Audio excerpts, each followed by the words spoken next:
नमस्कार दोस्तों, मैं अनंत खेर लव फेथ में आपका हार्दिक स्वागत करता हूं।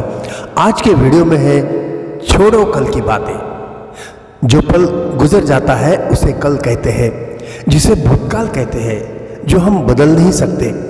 आने वाला कल जिसे हम भविष्य कहते हैं, लेकिन भविष्य को हम जानते नहीं। इसलिए ये दोनों कल के बीच में जो आज है उसे हमें जानना जरूरी है। दोस्तों, हर व्यक्ति का भूतकाल होता है और भविष्यकाल भी होता है, लेकिन ये दोनों के बीच में उसका आज होता है। उस व्यक्ति के जीवन में भूतकाल में जो हुआ वो आप बदल नहीं सकते, और जो भविष्य है उस व्यक्ति का वो आप जानते नहीं। इसलिए उस व्यक्ति को जानने के लिए वो आज क्या है, उसके विचार कैसे है, ये समझना जरूरी है। वो अच्छा है या बुरा, उसको दोष देने से क्या होगा, ये बात हमें समझना जरूरी है।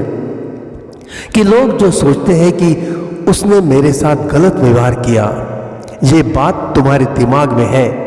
ये बात कहीं हवा में, पानी में, पृथ्वी पर या आकाश में नहीं लिखी है। यही बात तुम्हारे दिमाग को सता रही है, तुम्हें कष्ट दे रही है। आपको याद होगा, महाभारत के युद्ध की समाप्ति के बाद युधिष्ठिर ने कहा कि आपको लगता है कि मैं विजयी हुआ, लेकिन मुझे लगता है मैं हार गया, क्योंकि मेरे मन की शांति भंग हो गई। ये राज्य का मैं क्या करूंगा, मुझे तो वापस वन में जाना चाहिए। उस वक्त युधिष्ठिर को भीष्म पितामह के पास ले जाते हैं, जो तीक्ष्ण बाणों की शैया पर लेटे हुए मृत्यु की प्रतीक्षा कर रहे हैं। उस समय भीष्म पितामह युधिष्ठिर से कहते हैं, मेरे प्रिय पोते, अब महाभारत युद्ध समाप्त हुआ है, उसको हम बदल नहीं सकते।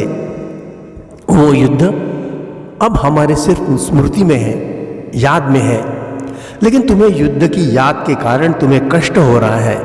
लेकिन अब मैं जो तुम्हें बता रहा हूं उसे ध्यान से सुनना।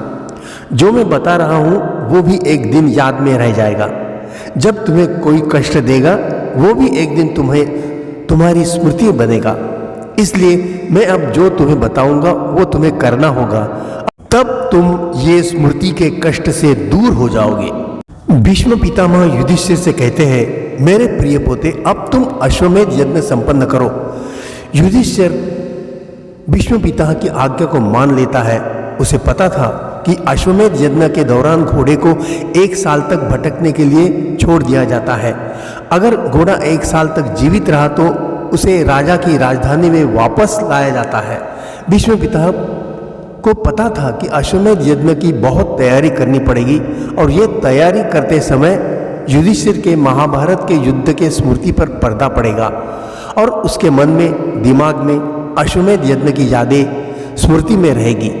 इस प्रकार युधिष्ठिर के मन में नई स्मृति दिमाग में रहेगी।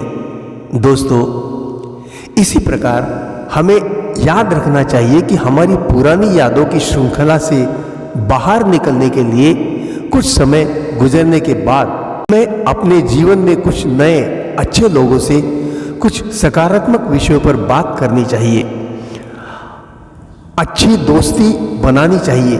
तब आपके दिमाग में एक नई पहचान बनेगी, नए उत्साह का निर्माण होगा। आपको एक नया साथी मिलेगा, उसके बातों में आपको आनंद मिलेगा। हरदम स्वयं को दोष देने से बात नहीं बनेगी।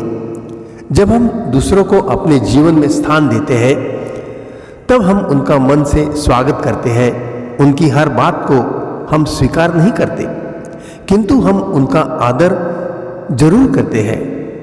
तब हमारे मन में, दिमाग में एक नई यादों की श्रृंखला तैयार होती है। इसलिए हमें पुरानी यादों से बाहर निकलना चाहिए। हो सकता है अनजाने में आपने कुछ गलतियां की होगी, उसका पछतावा आपको हुआ होगा। इसलिए अब आपको सतर्क रहना होगा और नए नए जोश के साथ विचारपूर्वक कार्य करना होगा। आपका संयोग जिन लोगों से आएगा उसकी नई पहचान बनेगी, जो आपकी नई याद बनेगी, आपको शांति मिलेगी। इसलिए कभी निराश नहीं होना। समय बदलता है, हमें भी समय के साथ बदलना चाहिए, जिससे हमारा भविष्य उज्जवल बनेगा।